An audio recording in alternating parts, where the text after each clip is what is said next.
Hello, friends and neighbors. Welcome to episode 23 of Living Local. I'm your host, Stephen Walker, and as always, we've got a lot to get into.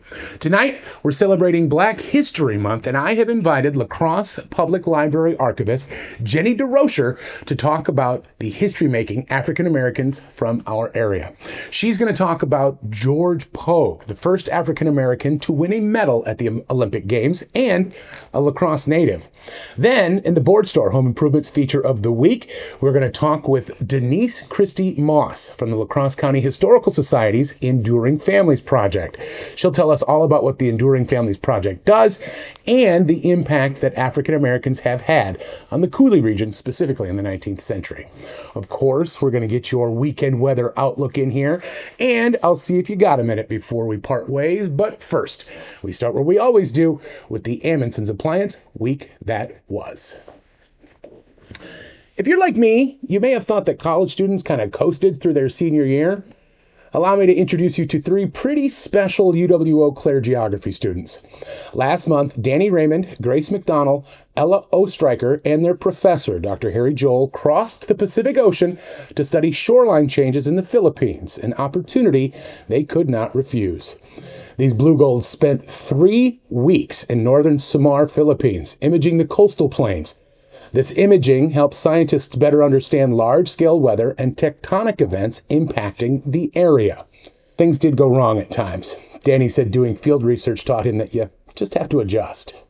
There were some things that we had to change on the fly. You know, one of our tracks that we were looking to actually scan with the GPR equipment turned out to be just a wall in the middle of a field. You might be wondering, how does analysis from thousands of miles away help us here at home? Dr. Joel explains. We get hurricanes every year. We get tropical storms every year hitting our coastlines. That is trillions of dollars in real estate here. That is lives that are lost, lives are injured. We got schools that are taken down and homes that are taken down, and we need to understand what's going to happen into the future and how to better prevent that, because we all know that our insurance rates are going up because of this. I think policy change would be the best outcome from this research, just because without policy change we can't do a whole lot else with it. In addition to scientific work, the students also learned international cooperation. To be able to kind of just pick the brains of these people that are just phenomenal workers and understand things from a different perspective, it was really, really fortunate. If you have the opportunity to do research, you should jump at it, even if it's, not an international project, even if it's just a weekend-long project. It's a great learning opportunity. The trip was paid for in its entirety by the International Fellows Program through the Intercultural Immersion Office at UW-Eau Claire. The students will be presenting their research findings at the Celebration of Excellence in Research and Creative Activity, or CIRCA, in late April. The Wisconsin Veterans Museum is making sure that women veterans get the opportunity to share their stories and accomplishments from their time in the service.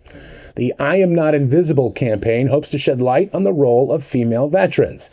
Vets from around the area visited Western Wisconsin Technical College in La Crosse for a photo shoot and interview to highlight the military service of women.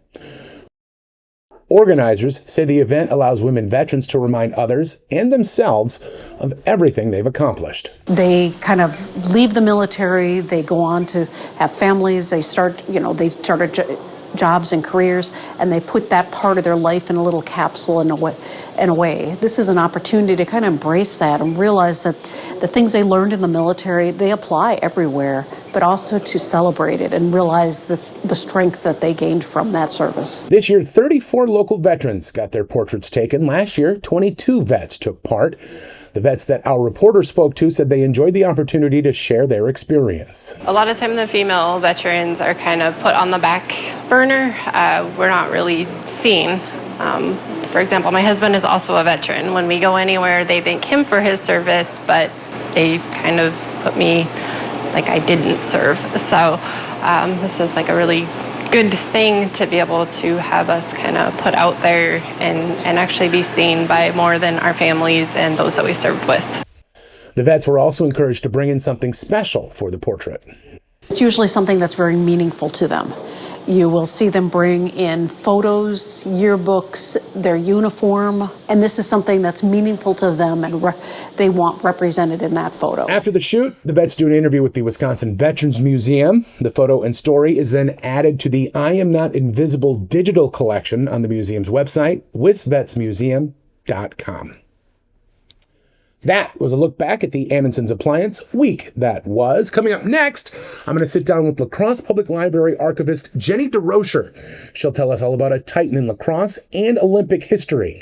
George Coleman Pogue, member of the Wisconsin Athletic Hall of Fame and bronze medalist in the 200 and 400 meter hurdles at the 1904 Olympic Summer Games in St. Louis, the first African American in history to win a medal at any Olympic game. More about this incredible man and lacrosse's own George Pogue next on Living Local. Stick around. Welcome back to Living Local, friends. As I said, we're celebrating Black History Month, the February Black History Month 2026. And I'm going to start with Jenny DeRocher, librarian here at the La Crosse Public Library. One of the entities, as I moved into La Crosse and got more integrated with the Historical Society, one of the entities that really stuck out to me was George Pogue. That name in track and field circles is pretty famous. The first African-American to win an Olympic medal. What is his story? Was he born here? Did he come here? He wasn't born here. He was actually born down in Missouri. And his parents moved here with him and his sisters in the 1880s. And they moved here for work. So his parents worked for, first it was Pettibone. He was a mayor in La Crosse, and he lived at a house at King and 8th. It's still there today. And the owners have even named one of the rooms after George Pogue's mom, Anna. And after a few years, they moved to another location on Cass Street. It's the house at the corner of 13th and Cass, I believe. So it's still up as well. That was owned by the Easton family, and the Pogues worked at the Easton estate. And then George attended school here. Him and his sister were among some of the first Black Americans to graduate the La Crosse High School at the time. And he was salutatorian of his class. He graduated in 1899, I believe. And there's no quiz. You're fine. And yeah, so it's really cool that he grew up here. He, practiced running in Burns Park downtown outside of his school. It's kind of cool to think of him becoming a runner here in La Crosse, and how that prepared him to go on to the Olympic Games. Yeah, so talk about that a little bit. Back when he was going to high school, we didn't have Central and Logan. We had just the one La Crosse High School. Where was that at? Yeah, so it was at the corner of 9th and Main Street. It was this big school, and I forget when Central was built, but it was built where Wygant Park is now. So that was the first Central High School.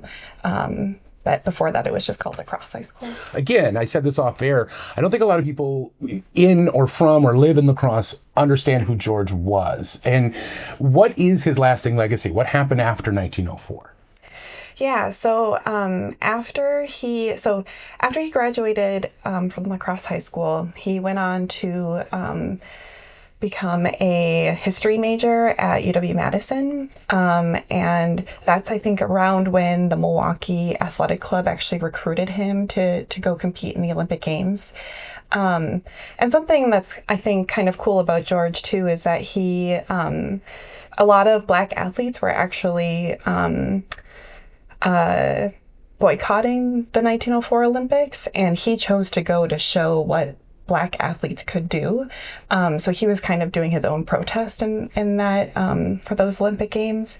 But then after he competed, he was a teacher, I think in St. Louis.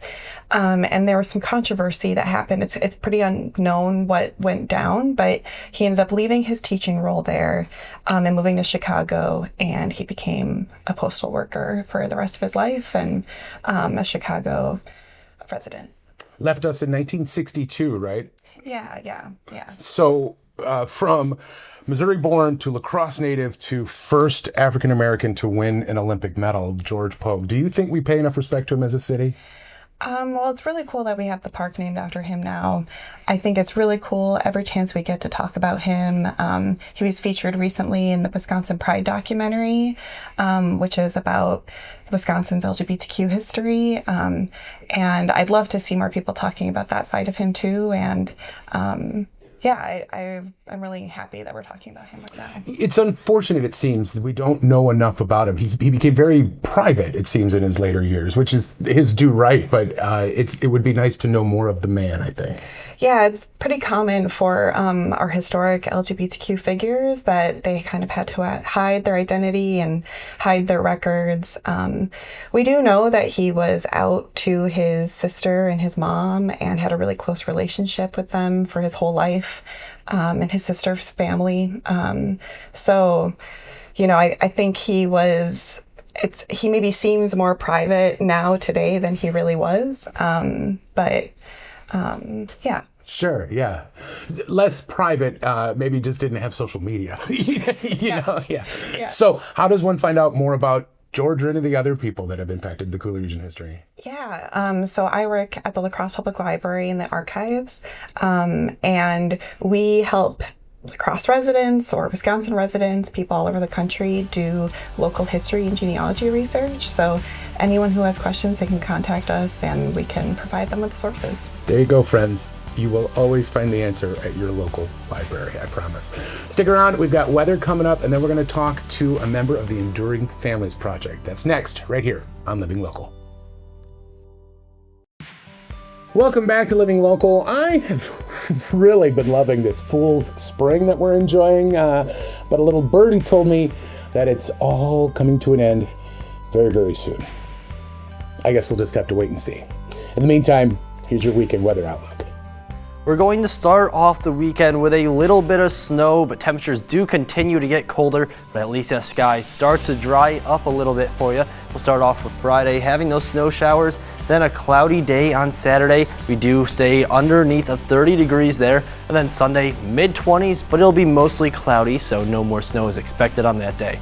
Let's break down the futurecast a little bit here and what to expect from that. You are going to see some snow is going to affect the area Friday morning. That does last throughout a good chunk of the day, especially earlier before noon. And as you head into the evening, you will start to see that recede over towards the west, starting to exit the area, leading into Saturday morning, going up into the Cooley region. That's where you could see some snow linger around a little bit longer, going towards noon and then in towards your evening, even making its way a little bit farther down to the south around 7 p.m. here. See, not too much of an issue.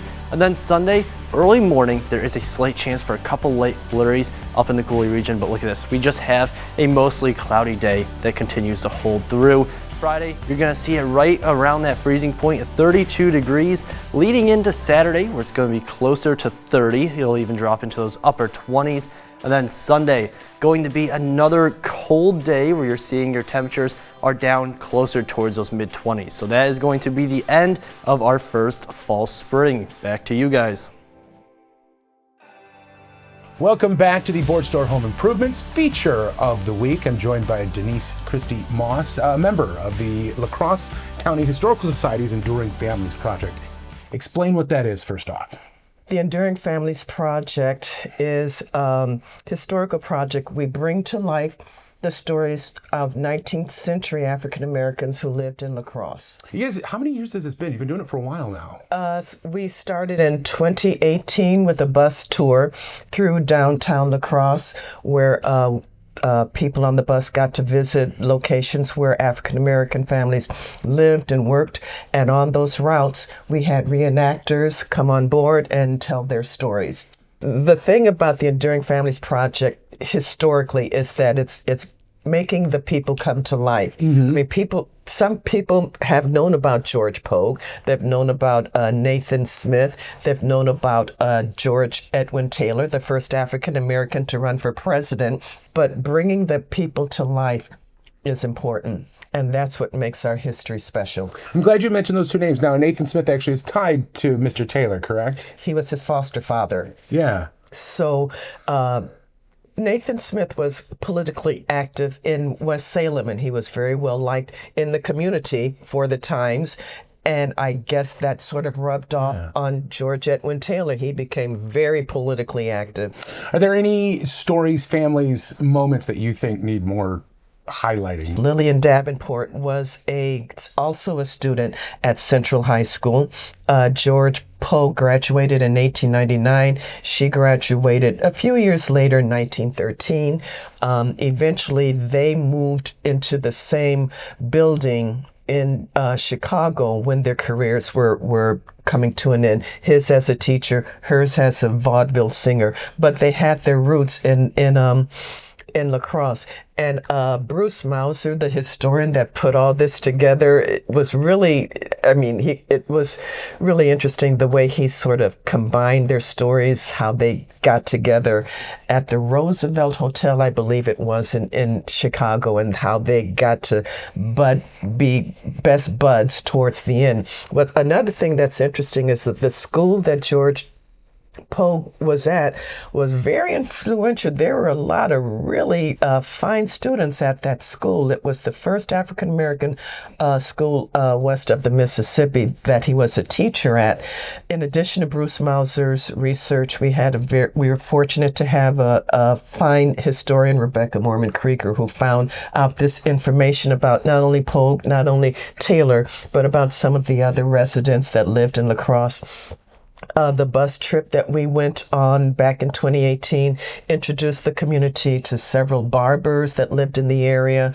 Barbering was a very, very popular occupation at the time. There was also a boarding house. And what was interesting about the black barbers is that they could not barber black men's hair because the white patrons would not do business there. They would have the black customers come into their homes and do their hair. And they also had extra rooms for people that visited because hotels were not all that giving to black visitors. So there were boarding houses and extra rooms in barbers' homes where people could stay who were passing through. And the black barbers also taught their apprentices how to read and write so that they could develop their own businesses.